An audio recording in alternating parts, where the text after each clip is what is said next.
Greetings, friends. Welcome to Daily Discipleship with Father Kirby. Today is Sunday, January 26th, and today I'd like to talk about fulfilled in our hearing. But first, during the season of ordinary time, let's pray together the act of faith. In the name of the Father, of the Son, of the Holy Spirit, amen. Oh my God, I firmly believe that you are one God in three divine persons, Father, Son, and Holy Spirit. I believe that your divine Son became man and died for our sins, and that he will come to judge the living and the dead. I believe these and all the truths which the Holy Catholic Church teaches, because you have revealed them, who can neither deceive nor be deceived. Amen. In the name of the Father, of the Son, of the Holy Spirit. Amen. Well, happy Sunday, dear friends. We are in ordinary time, and we know ordinary time is all about discipleship. Mother Church calls us to examine our relationship with the Lord Jesus, to commit ourselves once again to his lordship, to look for ways in which we can go deeper and be more faithful as disciples of the Lord. As a help to us, Mother Church draws from the sacred scriptures.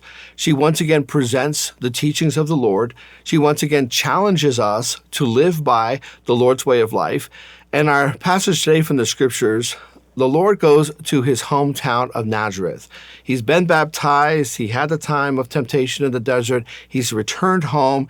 He's come home to Nazareth. These are the people who know him. This is his extended family.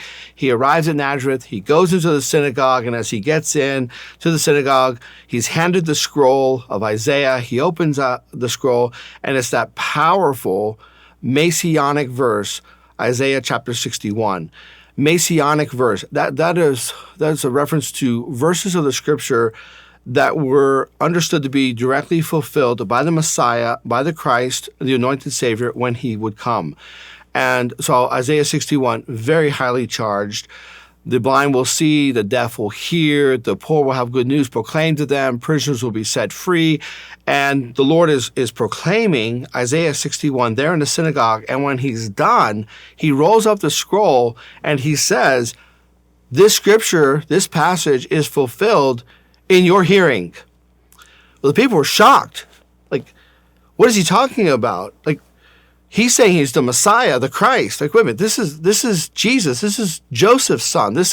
We know his family. What is he talking about? And they were so offended.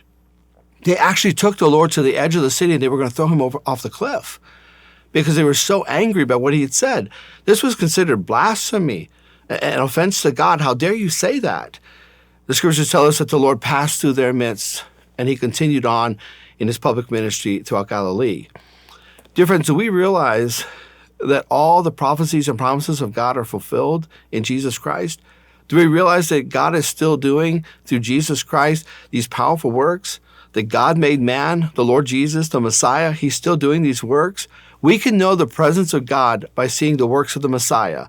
When we see that the poor are cared for, the sick are visited, those who are on the peripheries are welcomed, when we see this, we know God is present in this place.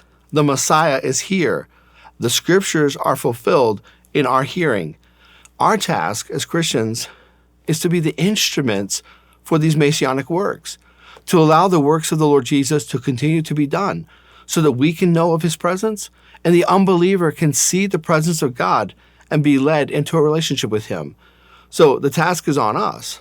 Are we doing the works of Jesus Christ? Are we still doing the work of the Messiah? Can people look at our lives and the life of our families and our parish communities, and can they know that the Messiah has come, that the scripture passages are fulfilled in our hearing? And those are our thoughts for today, dear friends. I want to thank you for joining me. I encourage you to keep fighting the good fight. And remember, you can receive these daily reflections sent right to your inbox every morning when you subscribe to dailydiscipleship.org. God bless you.